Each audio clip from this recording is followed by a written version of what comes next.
Before we get started, we recognize that many of you may already have questions for us. So we wanted to share with you that we will work to respond to as many of your questions as possible toward the end of the session. And to help us capture your questions, we're going to be using the Q&A feature in the Google Meet. If you're using a laptop or a desktop computer, you'll notice the symbol or the three shapes on the bottom right corner of your screen. If you're using a mobile device, you'll want to click these three dots first and then look for that shape. And ultimately, you're looking for this question mark to let you know that you've found the Q&A feature. Uh, our host and moderators will be monitoring the Q&A for questions throughout the evening session. And again, we will make sure every effort is made to address all of your questions. Also, to ensure that your questions are anonymous, we will capture them privately. When you notice that your question has been removed from the queue, then that means that one of our moderators has successfully captured your question. And just in case you don't have any questions now, we'll show you these instructions again a few slides later so that you can remember how to post a question. We would also like to share that we've created a special page or a new page on our website for all things related to this calendar conversion process. The website will be regularly updated throughout the process of making these determinations with helpful information, links to resources, as well as a frequently asked questions section. Later, after today's session, we will be posting more items to that frequently asked questions section based on the questions we received today. We encourage you to visit this page regularly over the next couple of months, as any new information related to this process will be shared with you. We also, finally, before we dive into our session content for today, we do want to let you know that we're using the online platform Thought Exchange to capture specific conversations related to this topic. We're sharing it with you here in today's session so that hopefully you'll start responding to it after you've had a chance to hear some of the information about the potential for a calendar conversion at either Pine Hollow Middle School or Rolesville Middle School. The Thought Exchange will remain open through July 1st, and you can access it by scanning that QR code or typing tejoin.com and that series of numbers into your web browser. Y finalmente, si necesita ayuda en español, por favor envíe un correo electrónico a studentassignment@wcpss.net y alguien se comunicará con usted mañana. Now, I'll turn things over to our our presenter for the evening, Glenn Carrozza. Glenn, are you ready? I am. Thank you, Susan. And thank you for everyone joining us tonight. Thank you for the participants. Thank you for the staff that are helping out. We're really grateful for this opportunity to share with you information about how the district addresses school utilization concerns, particularly how we address multi-track year-round schools in areas where the long-term projections no longer support the need for the additional seats at the school. So let's take a moment and review the goals for today's session. Tonight, we're going to review the process that Wake County staff follow when addressing long-term planning solutions. We'll review information related to projected enrollment growth, school crowding, and current facilities plans in the area. And we'll review information related to school calendar implementation at schools. In addition, we encourage you to contribute to the ongoing Thought Exchange discussion by sharing your thoughts and ideas about what our team should consider when determining whether to change the calendar from a multi-track year-round to track 4 only or traditional calendar. Keep in mind this Thought Exchange will remain open through July 1st.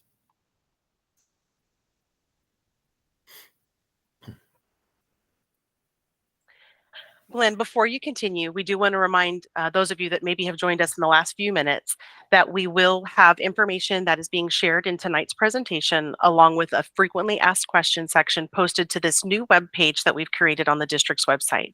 So if you'll visit wcpss.net/calendar conversion, you'll be able to access the information that is shared in tonight's session. The recording from tonight's session will ultimately be posted there, as well as that frequently asked questions section will have some updates in that area as well. And another reminder, again, some of you may have joined us a few minutes late. We just wanted to let you know that if you do have questions for our presenter, please post them using the Q&A feature. If you have a laptop or desktop, you'll use the Q&A feature computer guide there to help you find the location. You're looking for those 3 shapes.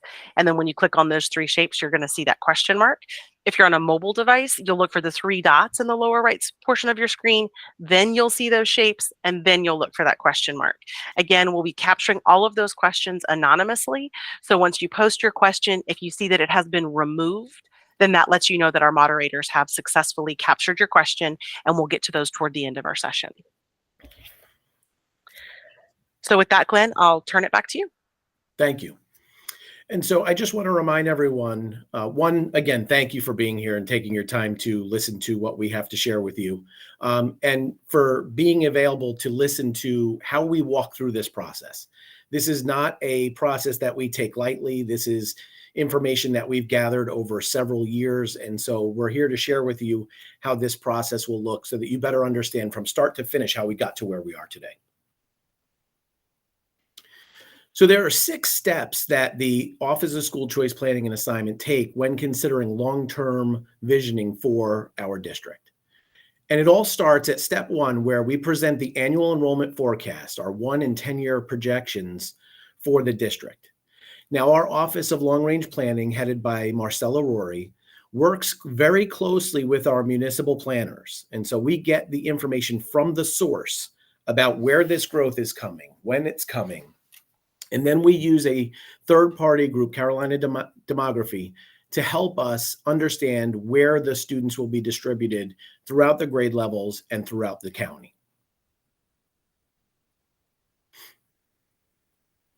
This map here shows you where the expected growth will be throughout the next 10 years. So to explain the map a little, the arrows pointing up are showing areas where we're expected to have an increase in students in that particular area. The larger the arrow, the more students expected. Inversely, the arrows pointing down show areas where we're going to see a decrease in the number of students that are there today over time. So after we get those projections, our next step is to look at our immediate crowding concerns. So we look at our projected crowding for the upcoming school year. We present this information in a facilities utilization report to the board in around February or March of every year. This map here shows you the facilities utilization or the projected crowding for the 24-25 school year. Looking at the colors, yellow is where we would like our school's utilization to be. It's right between the 90 and 100% utilized. Areas in orange or red are overcrowded schools. Areas in white are underutilized. As you can see here with the elementary, there are a lot of schools that are overcrowded. And a lot of that is a result of the K-3 class size legislation, which we'll talk about shortly. This next slide shows the middle school projected crowding for 24-25. And as you can see, we do not have many schools that are considered overcrowded at the middle school level. Hence why we're having a discussion today about Rolesville Middle School and Pine Hollow Middle. Glenn, I want to pause for just a moment and welcome Ms. Cheryl Caulfield, the board member from District 1. Thank you for joining us. So here I want to highlight the 2 schools that would you like to share anything else, Ms. Caulfield? Okay. So here we have our 2 schools that I've highlighted. The school on the left of the map here is Pine Hollow Middle School. The school on the right in the circle is Rolesville Middle School. We just wanted to highlight the area so you can see geographically where these schools were located. And then lastly, we have our projected crowding for our high schools for 24-25. Again, the yellow are in the areas where we have 90 to 100% crowding, which is right where we want our schools to be. Orange and red are overcrowded, and white areas are underutilized. So after we look at our projected crowding for long-term and short-term, we then work with the Office of Facilities Design and Construction in creating a capital improvement plan or a 7-year plan for our growth and renovations. So here we have circled schools where we're building new schools over the next 7 years. Here, this is a chart form that shows those schools that were on the previous page. What you're not seeing here are schools that are also planned for renovations. Renovations can also help us increase capacity in certain parts of the district. As you look at a capital improvement plan, the first 3 years, maybe 4 years, they're a little bit more set in stone than the outer years. And that's because as the data changes over time, we reserve the right to have the flexibility to adjust plans to meet the needs of our ever-changing county. So after we decide where we're going to build and renovate schools, then we look at an annual enrollment plan. And this is something probably many of you are familiar with. This is our reassignment plan. And the Office of Student Assignment gathers all of their data, does their public engagement, and then determines how we're going to fill our new schools or provide relief to our overcrowded or underutilized schools. Anytime you're looking for accurate information about our assignment planning, please go to this website. This is a great place to get all factual resources that you can use to make decisions for your particular family. So a typical planning timeline for the student assignment enrollment plan process is in May, they begin initial planning discussions. In June, they'll give an update to the board on the progress of their public engagement activities. In September, they'll present the initial draft of the enrollment plan for the upcoming school year. And then in October, they'll provide feedback that they've received on the initial draft to the board. And then in November, they'll ask the board to vote on a final draft. So step 5 in this process is after we've done reassignment, after we've looked at where we're going to build and renovate new schools, after we've looked at where our projected crowding is going to be, one of the levers we use is capping. Unfortunately, with our national bus driver shortage, capping as a solution is becoming more and more difficult for the district.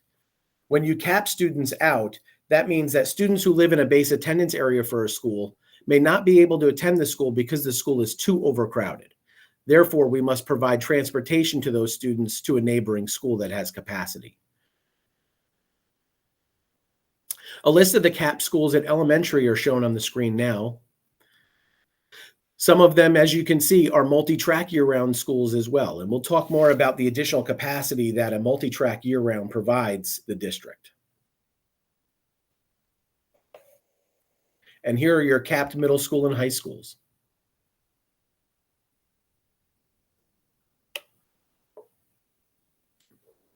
Glenn, you've shared quite a bit of information already, and we've also had a few people join us a little bit after the session started. So I just wanted to remind you, if you do have questions for us that you'd like answered today or in the future, please use the Q&A feature in our Google Meet. If you're using a desktop or a laptop, please look for that shape of the triangle, square, and circle on the bottom of your screen. Once you click on that, you should see the question mark. If you're using a mobile device, click on those 3 dots, then look for the shape, and then look for the question mark. To ensure that your questions are posted privately, we will keep them sort of hidden a little bit, but what we're going to do is capture them by when you see that they've been removed from the queue, that lets you know that one of our moderators has captured the question. So if you have posted your question and you see that it's been removed from the queue, don't feel like you need to restate it. We did capture it. So far, we've got about 4 or 5 questions. So as you think of anything, please put them in and we'll make sure we address those toward the end of the session. Thank you, Susan. So all of the discussion now brings us to why we're here today. Step 6, where we review the options to address the other school utilization concerns that the district may have. This could be in the form of traditional calendar schools that are overcrowded that cannot be addressed through any of the previous 5 steps. It could also mean that we are looking at how operating a year-round school calendar but do not have the long-term crowding concerns and what impacts that may have. So I want to start by just setting a baseline for everyone. The purpose of multi-track year-round schools is to help the district in areas of high growth, okay? In 2000, Wake County Schools started converting and opening schools on the multi-track year-round calendar to deal with the unprecedented projected growth that was coming to our area. Back in those years, we were expecting students anywhere between 5,000 to 8,000 students a year. Multi-track year-round schools allow for the district to fit 25% more students in a particular school building. This helps support the capital improvement plan by not needing to build as many schools over time.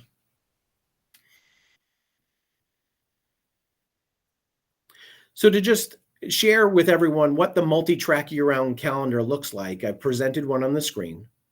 So there are 4 tracks at a multi-track year-round school: track 1, track 2, track 3, and track 4.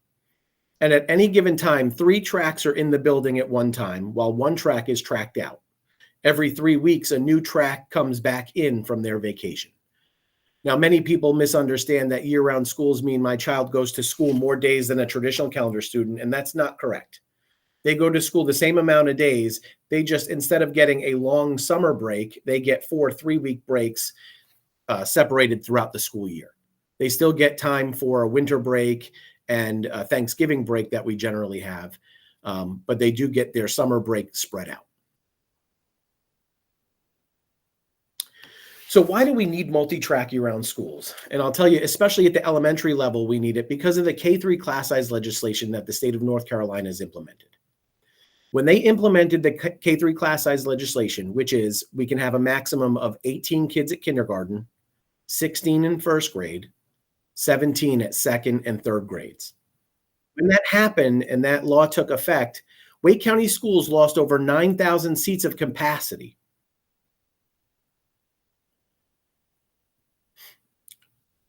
So multi-track year-round schools allow the district to remain in compliance with this legislation since we're unable to build the necessary schools to recover from the loss of that many seats. To put it in perspective, our largest elementary school has a capacity of 716 students. It would take approximately 13 elementary schools of that size to cover the loss of seats our district faced. So to come back, why are we here today? So multi-track year-round has run its course in this particular area. We no longer need it for the long-term growth concerns. So let's start by looking at Rolesville Middle School and what data the district looked at to come to this decision today. So here you can see Rolesville Middle School. On the left-hand side of the screen, you can see their projected enrollment for 24-25, and then the reported enrollments from 2020-2021 to 2023-24. The enrollment is in the center column. So to read it, you go left to right. Projected enrollment 24-25 is 883 students with a capacity of 1,664, giving them a utilization of 53.1%. So as you can see, over the last several years, the declining enrollment has caused the school to not be utilized to its best capacity. So many of you asked the question, well, what about using students from other surrounding schools in order to fill our school? Well, here you can see Rolesville Middle School at 53.1%. And let's look at the proximate schools in the area. Heritage Middle School, Wake Forest Middle School, Neuse River Middle School, Durant Road Middle School, and East Millbrook Middle School.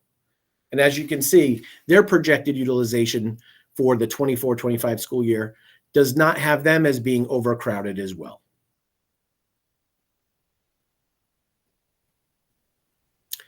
So here, let's take a look back at this map so we can take a look at where Rolesville is. So if you remember, Rolesville was in the northeast part of the map. So if you think of it as a clock, think about it as like 1, 2 o'clock. So that particular area does have some projected growth over the next 10 years. However, when you look back on the slide where we show all the proximate schools, we have additional capacity over time to handle the growth that would be expected over time. Unfortunately, it doesn't mean that we should continue with the multi-track year-round calendar because we just don't have the ability to fill the school to meet its needs. So let's take a look at Pine Hollow Middle School. So just like Rolesville Middle School, the projected enrollment is on the left-hand side, reading left to right. The projected enrollment for 24-25 is 795 students with a capacity of 1,248, giving it a utilization of 63.7%. As you can see, that's down from the 82.4% that was reported back in 2020-2021. A look at the neighboring schools: Leesville Middle School, Hillburn Middle, which is a K-8 school, West Millbrook, Carroll Middle, and Durant Road. As you can see, West Millbrook and Carroll are generally at the capacities where we would like them to be, wouldn't be considered overcrowded. However, those schools are magnet schools, and so their ability to gain more students allows them to recruit students from outside the area to attend the school. Unfortunately, Pine Hollow would not qualify as a magnet school. So again, looking at the map, if we were to identify the area of where Pine Hollow is, it would be around the 10 o'clock area towards the left, that little triangle that seems to stick out in the northwest corner of the map. There is a little bit of growth in that particular area, but again, as you look at the surrounding schools, we feel that long-term for middle school seats, we can absorb any new students that may come to this area with the existing capacity that we have. So again, I talked about the options that we consider when we have areas with limited growth. Unfortunately, bullet one, assign students from the surrounding overcrowded schools, is just not an option for these two schools. So we're here to ask you, would converting to a track 4 only or converting to a traditional calendar, we're trying to get some information from you as to what are your thoughts and feelings that the board should consider as staff makes a recommendation to them about which of these two options to consider moving forward.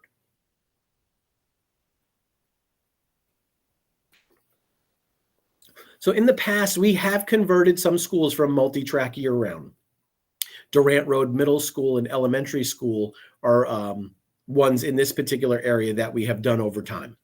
We've also converted West Lake Elementary, West Lake Middle, Middle Creek Elementary, and Banks Road Elementary in recent years. And some of the feedback that we had gotten from families, I'm sharing with you now. So some of the feedback we got was stability of calendar. Okay, moving from a multi-track year-round school, converting to track 4 or traditional, eliminates having to adjust tracks for students, meaning matching siblings at the elementary. When there's a 3rd to 4th grade class size change, often students are moved off of a track to accommodate the needs of spreading the students out across multiple tracks, or to provide academic services, moving students. There's also a sense of community. It reduces the school within a school feeling when on a multi-track year-round schedule. And then teachers also often talked about common planning time, which allows for grade or subject level common planning time for them to review data to support their students. Other strengths that we've heard were class sizes, where new students can be distributed evenly amongst classes without trying to align with siblings or services needed. Meaning, when all the classes are on the same calendar, you can evenly disperse students across the classes. So when they all have 19, the next class gets 20, and then the next class gets 20, until they all have 20, and then the next one gets 21. On a multi-track year-round calendar, you're not able to do that because if you need to align with a sibling or services that they may need, you are sometimes forced to assign students to a track that may be already overloaded. The formal testing windows allow for one testing period throughout the building. Unfortunately, during a multi-track year-round calendar, there are multiple testing windows because someone is always tracked out when testing occurs. And then for staffing, it reduces the need for hiring teachers with dual certification or having 2 or 3 teacher teams. A lot of times you'll see this at schools when they don't earn enough ADM, which is average daily membership, to earn the teachers that they need to run the 4 tracks in their building. Sometimes you may have to have teachers teaching both math and science to cover the lack of funding that we have to pay for that teacher to teach that subject. It also eliminates some classes always having a substitute teacher, especially when specials teachers are tracked out. Often you'll see in certain schools that your specials teachers are only 10-month or 11-month employees. So therefore, when that teacher tracks out, your children get a substitute teacher every time that teacher's tracked out, if you're not on the same track as them. And then it also reduces the need for the district to fund positions not earned through enrollment. It's not uncommon for some schools to get 3 to 4 teaching positions assigned to them because they're lacking the enrollment needed to operate the multi-track year-round calendar in an efficient manner. So some of the challenges of remaining on a multi-track year-round school when the school is underutilized. Some of the feedback we had gotten over time was extracurricular activities. It's difficult for some students to participate in extracurricular activities when they're tracked out. Sometimes students won't participate at all because they can never get to practice or events due to lack of transportation. There's also a cost. The schools do not earn enough months of employment to support all the teaching position needs. And this actually hurts students because when you don't have the extra teaching positions, you're not able to offer the electives or the smaller class sizes that some of your schools that earn all of the ADM can do. And so sometimes that affects your students' achievement. Also, peer groups on tracks with one class will always have the same peers in class with them. So when you have an elementary school, let's say, where you have single loaded tracks, those students from kindergarten through fifth grade will always be in the same class together. And that's not healthy for students.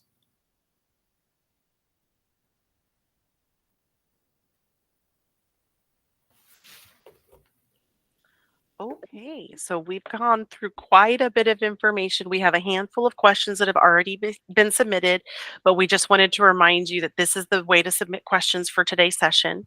Again, we're using the Q&A feature in the Google Meet. So if you will look on your laptop or desktop computer in the bottom right corner and look for that set of 3 shapes, if you'll click on that, on the next screen, you should be able to see that question mark. If you're on a mobile device, an iPad or a phone or a tablet of some sort, you'll want to click on those 3 dots in the lower right-hand portion of your screen, then look for the shapes and then find the question mark. We are capturing your questions anonymously, so when you see that the question has been removed from the queue, that's your sign that our moderators have captured it and that we'll be able to share it with Glenn in just a few moments. Also, we want to remind you that the Thought Exchange is open. We'll share with you the link for that a little bit later because we do want to have that larger group conversation between you and other members of the community that maybe weren't able to join us tonight. So Glenn, have you had a chance to get a couple of sips of water? I know you've been talking a lot tonight. I have, thank you.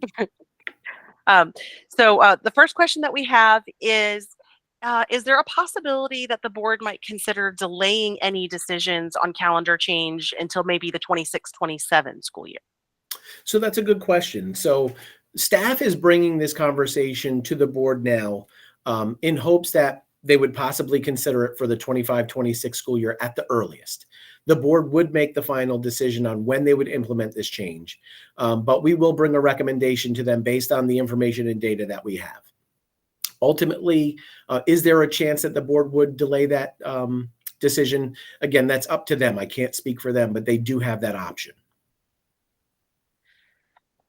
Slightly different question. Thinking about the fact that several elementary schools are already on the multi-track year-round calendar that feed into these schools. One example that was given is Sycamore Creek feeding into Pine Hollow. Is there a possibility that Sycamore Creek would also have a recommended calendar change? And I could broaden that to any elementary school that might feed into these 2 schools.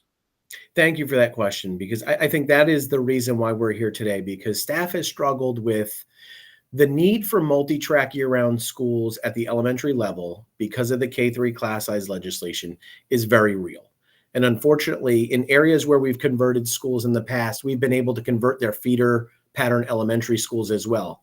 Unfortunately, as these utilizations get dangerously low for Rolesville Middle School and Pine Hollow Middle School, K-3 class size legislation does not let us easily convert the feeder elementary schools to either track 4 or traditional calendar as well. There is some potential growth in these particular areas, and I'd hate for us to change a calendar, then have to turn around and change a calendar again because of the choices that families make or the growth that comes to an area. So we think for right now, we're just going to recommend a change for the middle schools. Just to share, it's not uncommon for feeder patterns throughout the district to have a multi-track year-round elementary feed into a traditional calendar middle school. We do have other options of that. Unfortunately, we also have traditional calendar elementaries feeding to a year-round middle school. Particularly in this case, you have Barton Pond, Lynn Road, and York Elementary feeding to Pine Hollow from the traditional calendar. And then also for Rolesville, you've got Rolesville Elementary feeding to Rolesville Middle, which is a multi-track year-round. So at times when the district has tried to align K-8 as best as possible, that is always a goal of ours. But unfortunately, when we're looking at the operating these buildings efficiently and effectively, the best idea that we can come up with at this point is to look at converting these calendars, because we spend a significant amount of money in just being able to provide the schools with the basic resources they need to operate. And we feel that if we were able to fill the school more, they would be able to have more success with their students, because all of the resources will then be put on the same calendar, therefore not needing the additional teaching positions. This question may sort of get to a deeper section of what you were just describing about the sort of three-quarter utilization of a school. We have one participant who's recognizing that the stated capacity for these multi-track middle schools is at their full 4-track capacity when we know that they're technically operating with 3 tracks. So if you were to do the math and say that, hey, what's its 3-track capacity, it might be something a little higher than what we're seeing. So is that a rational way to look at the capacity for the school and think about it as a 3-track school? And does that somehow make it more operationally efficient? Because when it's just running 3 tracks, is it technically full, I guess? Yeah, and unfortunately, it's not technically full. I mean, if you were to put the 3 tracks of a school into the a traditional or track 4 only, yes, it would still be filling it all to not all the way to the capacity, because unfortunately, when you take the change the capacity of a Pine Hollow or a Rolesville Middle School with their current enrollment, it would still only put them anywhere between 70 and 85% full based on their current enrollments. However, the gains that the district would be able to have are not forcing students to go onto track 1, 3, or 4 at the particular school, and giving the flexibility to disperse the students across all of the classrooms in that particular grade level. Because that's where you're starting to find the issues and concerns with staffing, because you can't have a track 1 teacher also teach track 3 mathematics. And so, but if all the teachers were on the same calendar, you could then disperse the students, or through scheduling, really utilize the building that much more effectively. And I hope that answered that question, but that was a really good question. We're going to shift gears, thinking about how teachers and staff are going to be impacted by any recommended changes. Is there any concern that shifting to, let's say, traditional might be undesirable for teachers that have chosen to, be on a multi-track year-round or a year-round schedule? Or is there a concern that some teachers may have a reduction in salary based on a calendar change? Yes, that is definitely a concern of staff. We have met with the school staffs previously and shared their concerns. We also have a question and answer feature that we're going to be doing with the school staffs individually as well.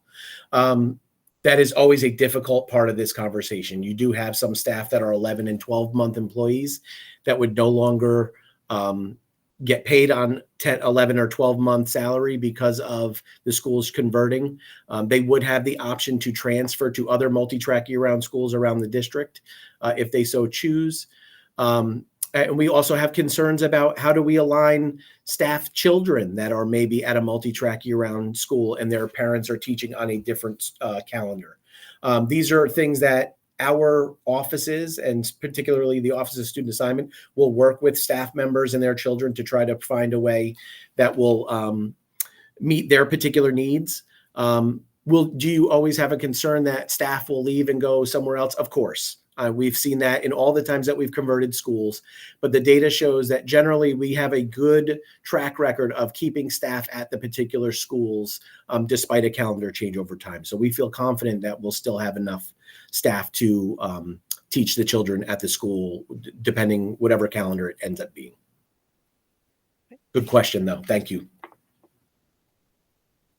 Let's go back to that sort of relationship between the elementary students and the middle school students. Let's say that the recommendation is to go for track 4 only at the middle school level to get that better capacity utilization. Does that mean their younger siblings would have priority to also transition to track 4 so they could have an aligned calendar as a family? And that's a really difficult question. And unfortunately, the answer is no. We do not have the available seats in track four for all the siblings that are in elementary with a middle school sibling. And so we would not be guaranteeing that any student in elementary school will automatically be on track four if their middle school sibling is on a track four calendar. That puts too much pressure on the school to move students around to meet those particular needs. So that wouldn't be something we would do. Unfortunately, moving the middle school to a track four only calendar would also provide a feeder pattern for those families of a multi-track year-round elementary, then to a track four middle school, and then to a traditional high school. So that would be a lot of instability over the three different levels for students. Traditional calendar would offer grades 6 through 12 stability if on traditional, because once you get to sixth grade and you're on the traditional calendar, you'll be on that same calendar until you graduate 12th grade. So those are just some pros and cons about the two different calendars. But no matter how you shake it, whether it's track four only or traditional calendar, there's always going to be some misalignment with younger siblings, because whether it's elementary to middle or middle to high or high to elementary, you're always going to have that mismatched calendar, unfortunately, because we're not able to do multi-track year-round high schools. And to add some context to that, we actually had a participant make a note that if my student's an older student at the elementary school and they're on a particular track, they're probably not going to want to change tracks for that fifth grade year. So no Good matter point. what we do, there's a good chance that those families would be misaligned at least for a short period of time, because they'd hate to, pull away from all the friends they've made on that particular track. So that is something for staff to be aware of. One of our participants made the point that, hey, this really seems like the presentation is kind of just focusing on the positives of going away from multi-track year round. Is there any discussion or information that can be shared about the benefits of staying on multi-track year round? There just aren't many. Unfortunately, when you're running a multi-track year-round school underutilized, and we can't find ways, and we've tried over the last several years to fill the school with additional students to get them to the enrollment levels that they'll be able to operate at a multi-track year-round calendar efficiently and effectively.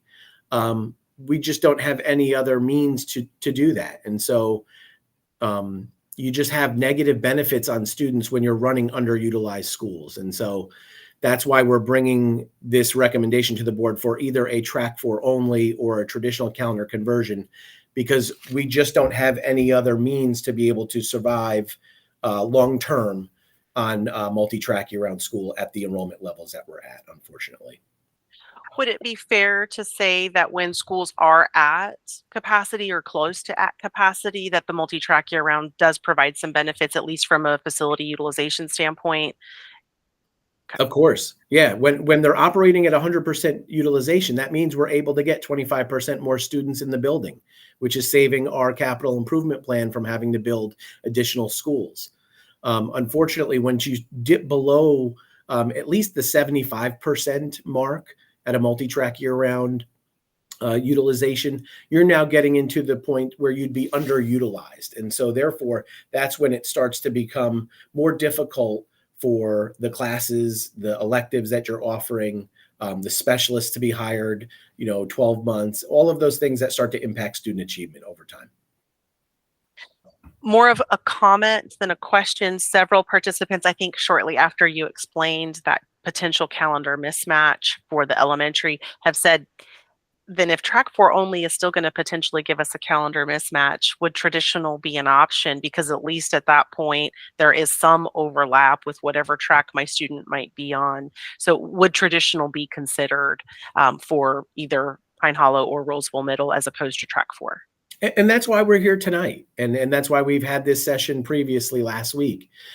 We want to get your feedback into what you think would be the best option for families, and what are some of the things that maybe staff are not thinking about as we consider these recommendations.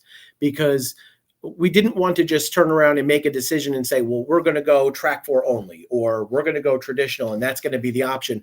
We wanted to give the public an opportunity to provide some input and information to help us guide what's the best decision for all families, students, and the school system.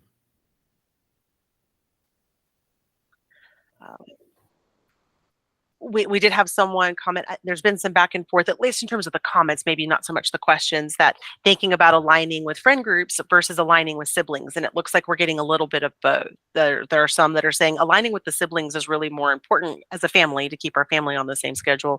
And there's others that say, I might be willing to have a slightly mismatched calendar so that my student can stay with their cohort for a little bit longer before transitioning.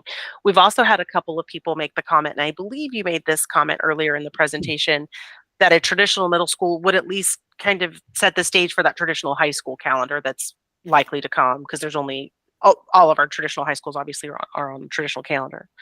So just some feedback for you to know what's coming in.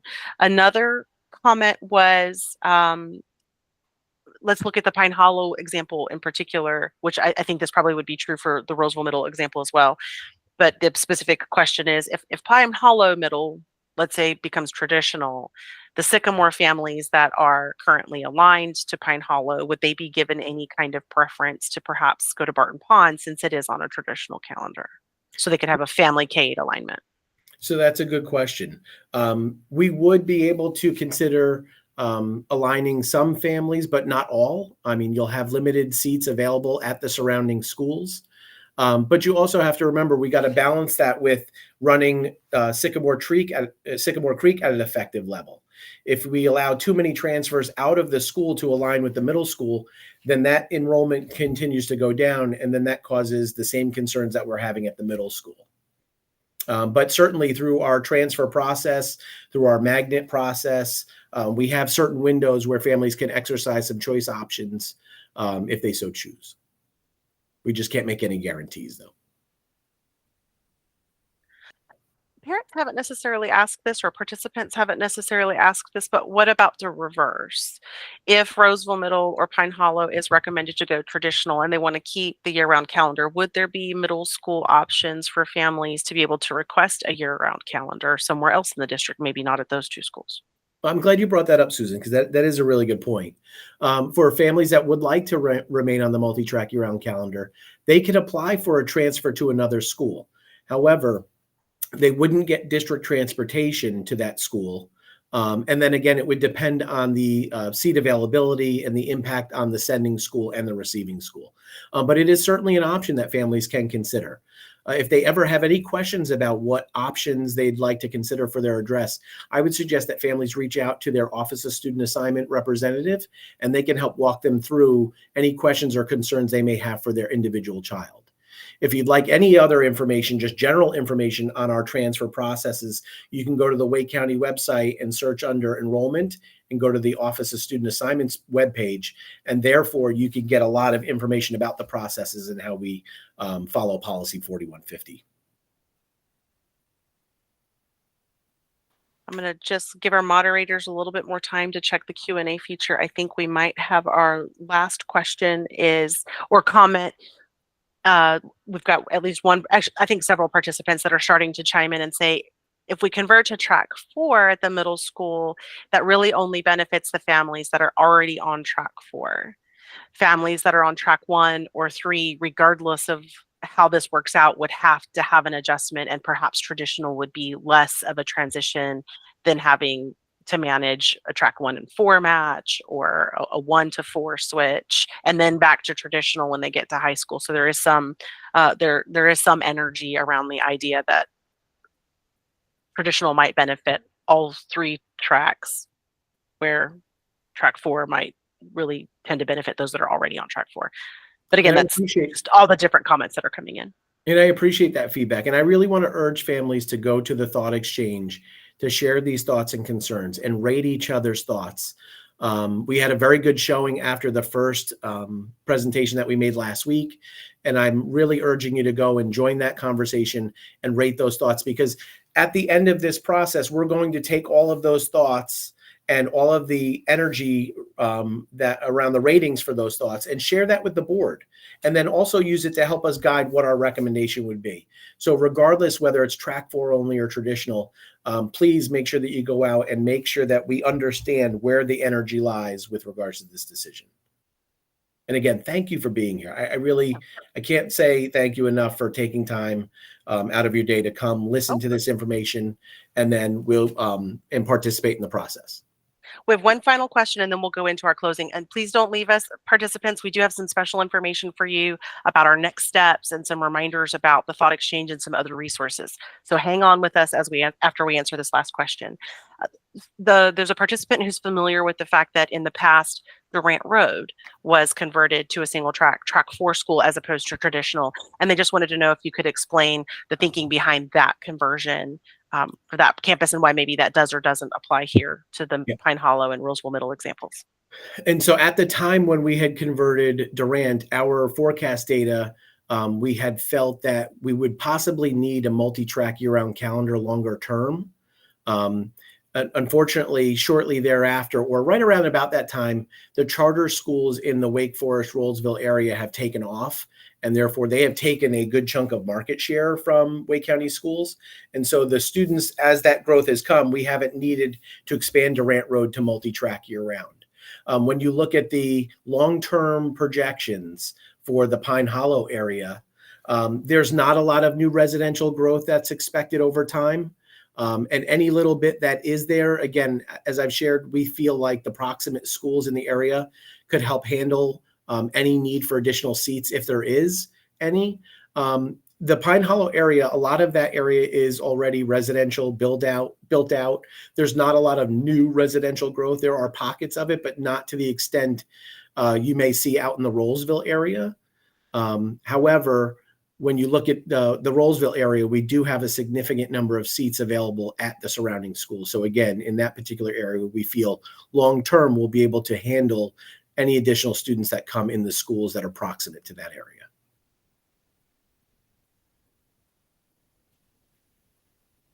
You're on mute. And we did have one final comment that just said, let's make sure we're weighing both considerations. There is some benefit to having the track 4 option as opposed to the traditional because of the tracking in and tracking out and the potential academic benefits of students being able to have those short breaks. So they wanted to make sure that we have a balanced approach. All right, so we're going to close the Q&A at this point in time, and we're going to move forward into our closing steps. I'm going to put a quick link to the thought exchange in the chat. So if you wanted an easy sort of web-friendly version of the thought exchange, you could click on that link that I just posted to the chat, and you could put that in your web browser, and it'll take you straight to the thought exchange. In a few minutes, we'll also show you that QR code, and you can use that as well. Glenn, I'll turn it back over to you, I think. Sorry. Oh, wait, it's my turn, I think. Yeah, no, yes. So we're just going to briefly recap some of the information that you've heard tonight, and then Glenn's going to give you an idea of what comes next from this point forward.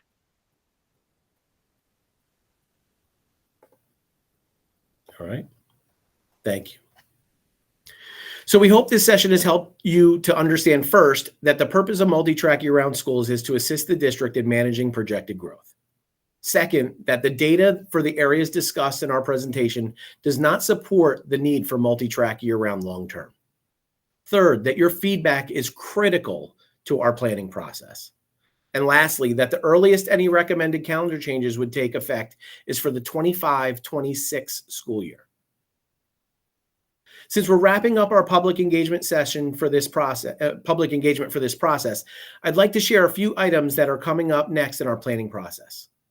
We made an initial presentation to the board during a facilities committee meeting, which was actually on Tuesday, which is yesterday, regarding this topic, and collected their initial feedback. We will continue to collect feedback via the Thought Exchange through July 1st, and I encourage you to revisit the Thought Exchange to review and rate any new thoughts. Once we have time to review all of the feedback and concerns, we will present an official recommendation to the board during one of their meetings in July. The goal is to get a final decision from the board as early as possible to allow families and school staff as much time as possible to prepare for any changes that are approved, if necessary. Again, we want to thank you. And Glenn, thank you so much for all of the really helpful information and being able to answer literally every question that we received tonight. We thank all of our moderators. A special thank you to Ms. Caulfield for joining us for the session. And we hope that it was informative and you're better able to understand where the recommendations are coming from and why there is a need for a recommendation. As a reminder, as Glenn has said multiple times, your input and feedback is critical to this process. So we really encourage you to continue to view and post comments in the thought exchange. Also, as a reminder, that special website calendar conversion is there for you to access information that was shared tonight. The recording of tonight's session will be posted there. And once we've had a chance to regroup, we're going to take all the questions we received tonight and in a previous session and put together a frequently asked questions section on that same website so that you can see those updates. Again, we thank you for your time today, and we hope that you enjoy the rest of your evening. Thank you for joining us.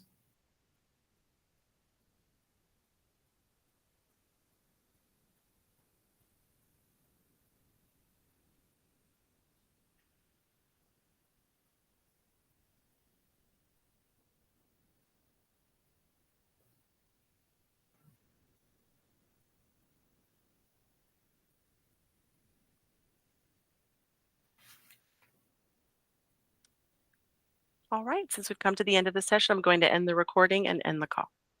Thank you, Susan.